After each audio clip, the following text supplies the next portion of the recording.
వి gold trusted gold buyers తాకట్టులో ఉన్న బంగారాన్ని విడిపించి ఈ రోజు ఉన్న మార్కెట్ ధరకే కొనబడును. మరిన్ని వివరాలకు సంప్రదించండి 77107720. అయితే ఈరోజు డిగ్రీ కళాశాలల్లో జూన్ 2వ తారీఖున కళాశాలలు ప్రారంభమైనాయి. అదేవిధంగా 2వ తారీఖున ప్రారంభమైన అయినప్పటికీ కూడా గెస్ట్ లెక్చరర్లను ఇంకా రెన్యువల్ చేయకుండా అలాగే పెండింగ్లో పెట్టడం జరిగింది.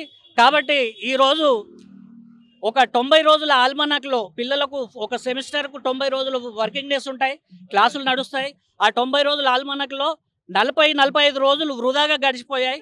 ఇలాంటి సమయంలో సిలబస్ కాకుండా పిల్లలు కూడా ఇబ్బంది పడే అవకాశం ఉన్నది. ఈ పిల్లలు ఇబ్బంది పడకుండా ఉండాలంటే ప్రభుత్వం ఖచ్చితంగా లెక్చరర్లని గెస్ట్ లెక్చరర్లని వెంటనే రెన్యువల్ చేసి విధులలో చేర్చుకోవాలని మేము డిమాండ్ చేస్తున్నాం.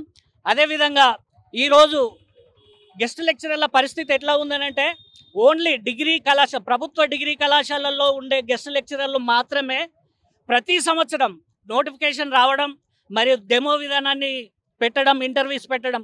ఎక్కడన్నా ప్రపంచంలో ఏ రాష్ట్రంలో ప్రతి సంవత్సరం ఒక పోస్టుకు ప్రతి సంవత్సరం ఇంటర్వ్యూ జరిగే విధానం ఎక్కడ కూడా లేదు ఇప్పటి వరకు. కానీ మన తెలంగాణ రాష్ట్రంలో కేవలం ప్రభుత్వ డిగ్రీ కళాశాలలో మాత్రం ఉంది. మేము అందరం దీన్ని తీవ్రంగా వ్యతిరేకిస్తున్నాం. ఈ విధానాన్ని కాకుండా అందరికీ ఆటో రెన్యువల్ ఇచ్చి వెంటనే ఆటో రెన్యువల్ ప్రకటించి మమ్మల్ని అందరిని విధులలోకి చేర్చుకోవాలని మేము భావిస్తున్నాం. లేకుంటే ఇంకా ఉద్యమాన్ని ఉధృతం చేసే ప్రయత్నం చేస్తాం. తెలుగులో న్యూస్ కి ఫాస్టెస్ట్ యాప్ ఇప్పుడు టోటల్లీ న్యూ అవతార్లో జస్ట్ 5 సెకండ్స్ లో కంప్లీట్ న్యూస్. సోషల్ మీడియాలో ట్రెండ్స్ కి one stop solution.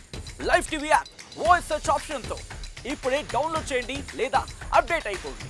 App link description లో ఉంది.